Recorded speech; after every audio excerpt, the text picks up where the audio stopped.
एक घने जंगल में एक चालाक सियार रहता था। वह हमेशा अपनी चालाकी के कारण अकेला रहता था, क्योंकि अन्य जानवरों को उस पर भरोसा नहीं था। एक रात वह खाने की तलाश में जंगल से बाहर निकल गया। बहुत देर तक भटकने के बाद उसे कोई भोजन नहीं मिला। वह भूख से परेशान था और इधर उधर घूम रहा था। घूमते घूमते वह एक धोबी के घर के पास पहुंचा, जहां बड़ी बड़ी टंकियां रखी हुई थीं। उनमें से एक टंकी में नील भरा हुआ था। रात के उजाले में उसे टंकी के अंदर कुछ चमकता हुआ दिखाई दिया। उसे लगा कि उसमें खाने की कोई चीज हो सकती है। उत्सुकतावश वह उछलकर टंकी पर चढ़ गया और अंदर झांकने लगा।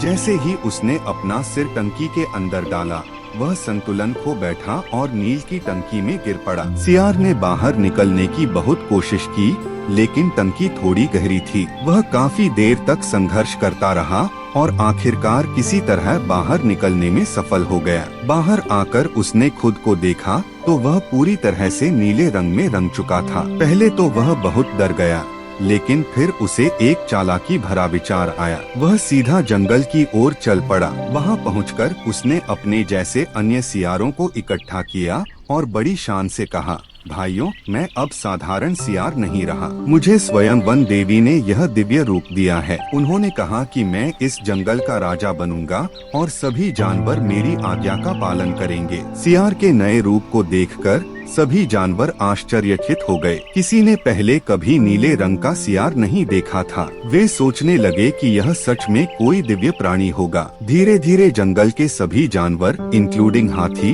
भालू, लोमड़ी और हिरण, उसे अपना राजा मानने लगे। रंगा सियार अब शान से जंगल में रहने लगा। राजा बनने के बाद उसने सबसे पहला काम यह किया कि उसने जंगल के अन्य सियारों को अपने दरबार से निकाल दिया। उसे डर था कि कहीं वे उसकी असलियत न पहचान लें। वह शेर, हाथी और अन्य बड़े जानवरों के साथ रहने लगा और उन्हें आदेश देने लगा। लेकिन एक दिन कुछ पुराने सियारों को उस पर शक हुआ। उन्होंने मिलकर उसकी असलियत जानने की योजना बनाई। उन्होंने रात को एक साथ मिलकर हुआ की आवाज में रोना शुरू कर दिया। यह सुनकर रंगा सियार खुद को रोक नहीं सका और वही सियारों वाली आवाज में हुआ करने लगा। बस फिर क्या था, सभी जानवर समझ गए कि यह कोई दिव्य प्राणी नहीं, बल्कि एक साधारण सियार ही है जो नील में गिरकर रंग बदल चुका था। सियार की पोल खुलते ही जंगल के असली राजा शेर को बहुत गुस्सा आया। उसने तुरंत आदेश दिया